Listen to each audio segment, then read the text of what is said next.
So Jackson Cantwell, a five-star offensive tackle from the state of Missouri and number one overall player in the 2026 recruiting class per 24/7 Sports Composite, just committed to Miami a few minutes ago. And it didn't take me that long to scroll through the socials, aka Twitter, and find people talking about, oh my gosh, he chose NIL over championships, over draft pedigree, over tradition, over blue blood status, basically acting like he didn't make the right decision or didn't do things the right way. And first and foremost, I want to say, and I don't have a clue how much, whatever NIL deal he's getting from Miami, who's great with NIL, one of the best NIL programs in the country. I have no clue what he's getting. I don't. But if you were in his shoes, you would also choose to get a pretty juicy and luxurious NIL deal. So don't be too hypocritical. But on the other front of development, of draft pedigree, of winning championships, and all of these things that it didn't take me too long to find whether were happened to be a Georgia fan or an Ohio State fan or a Michigan fan or fans of different programs not named Miami. Because the natural reaction to someone going to a school you're not a fan of is one of, disgust or envy or disappointment, maybe. I mean, if Miami wasn't good at developing offensive tackles and they didn't have a current O-line coach or head coach who was elite or excellent or had a reputation that was good in that field, I'd get it. But the reality is that Miami under Mario Cristobal, and I'll talk about Jackson Cantwell in a little bit more detail throughout this brief segment here, but the reality is that Miami cares about the offensive line. The reality is that Alex Mirabal is one of the best O-line coaches in the business. Remember Penei Sewell from Oregon? Remember him and how he's balling out with the Lions? Well, he was a Alex Mirabal and Mario Cristobal player. Don't exactly know if he was a recruit there, but I'm inclined to say that he was, and he declared early. Got drafted by the Lions, immediately played well, one of the best offensive tackles in the NFL last time I checked. And he's just one example. There are other examples of offensive linemen drafted under Cristobal. When you look at Miami's 2026 recruiting class, Cantwell will be their fourth offensive line commit already. They already have commits from J.J. Sparks, Joel Irvin, Ben Congdon, who's an underrated offensive tackle, 6'7", 285 pounds, from Ohio. Cantwell, number 3 overall player per 24/7 Sports, first overall player per 24/7 Sports Composite.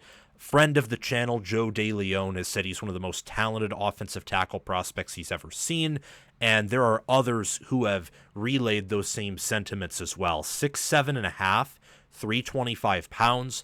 I watched film of his. It was hard to find, but it was from over a year ago. And a year ago, when at the time he was a few inches shorter, didn't weigh as much, he was killing people, moving them 20 yards off the point of attack on the football field. And I just, in my mind, it's a huge get for Miami, a school that, look, has pretty deep pockets, might have unlimited pockets.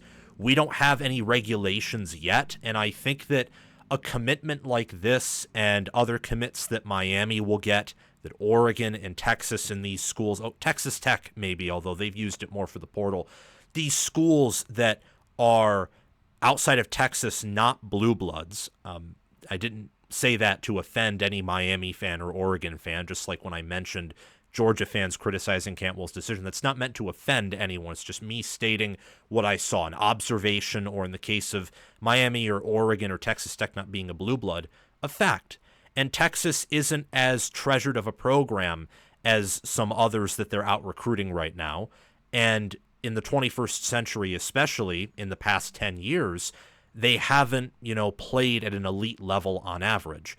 But these schools are out recruiting, in certain cases, Georgia, Ohio State, Alabama. This Jackson Cantwell commitment, for example, to Miami, or Justice Terry going to Texas, or, I mean, even Dante Moore committing to Oregon. I know he enrolled at UCLA, but then went to Oregon anyway. These developments don't happen 5 or 10 years ago. They don't. And it's huge for Miami, who 5 to 10 years ago was not in a good state at all. I mean, Miami is currently trending up under Mario Cristobal. You see that in how they won 10 games last year. They helped Cam Ward translate to being the number 1 overall pick in the 2025 NFL draft. And while Cantwell isn't going to see the field this year, and Mario Cristobal hasn't yet won an ACC championship or a national championship, he's never even reached the college football playoff yet as a head coach, Miami is trending in the right direction as an overall program.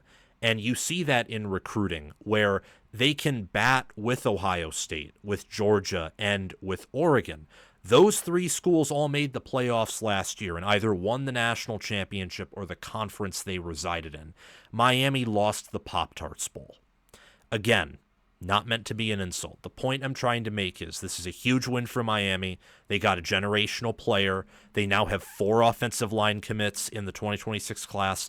And the offensive line is very, very, very important, as is any position in football. But unless you're like Brian Hartline at Ohio State and you're churning out, several first-round wide receivers a year. Not that many get drafted all the time in a year, but you get at least one drafted a year, sometimes more, and therefore you can rely more on your outside players. If you're like Miami or any other program but Ohio State, you need to rely on the point of attack a little bit more. And even Ohio State, that's why they were in the running with Cantwell, and they've recruited well in the O-line this year, because every program knows that game control and being able to move people is a fundamental part of football. You look at their 2025 recruiting class, and Seoseo, I'm gonna butcher this name, my apologies, but Seoseo Alufautuli, interior offensive lineman, 4-star. They got him. That's 1. And then you look down the list. Max Buchanan, high level 3-star. From Florida, Jaden Wilkerson, offensive tackle from Florida, and they got an offensive lineman in James Brockermeyer to commit through the transfer portal, who is probably going to be Miami's starting center, if my intuition is correct. Number 3 transfer portal class coming in. So on all fronts, Miami has shown that they're willing to be all in to get the best players or players who they think can help their program improve, and that's a good sign.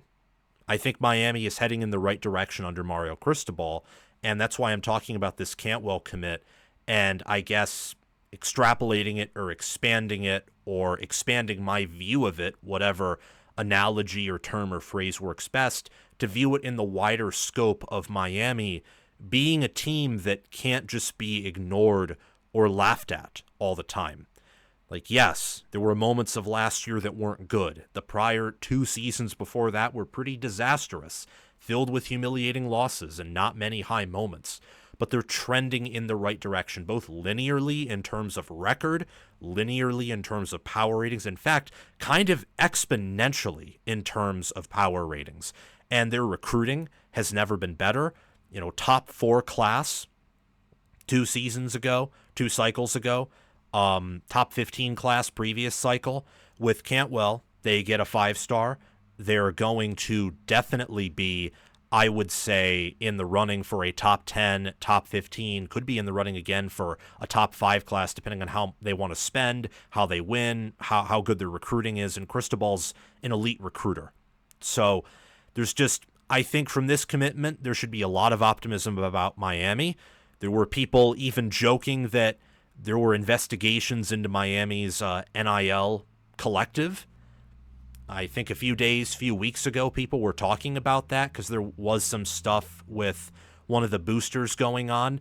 I wouldn't buy that right now. I wouldn't. And honestly, for any rumors about someone running out of money or that it's a dumb decision to commit because of the money, in maybe some instances you're right, but millions of dollars is millions of dollars. And it's not like he was choosing, all due respect, the Jacksonville State Gamecocks.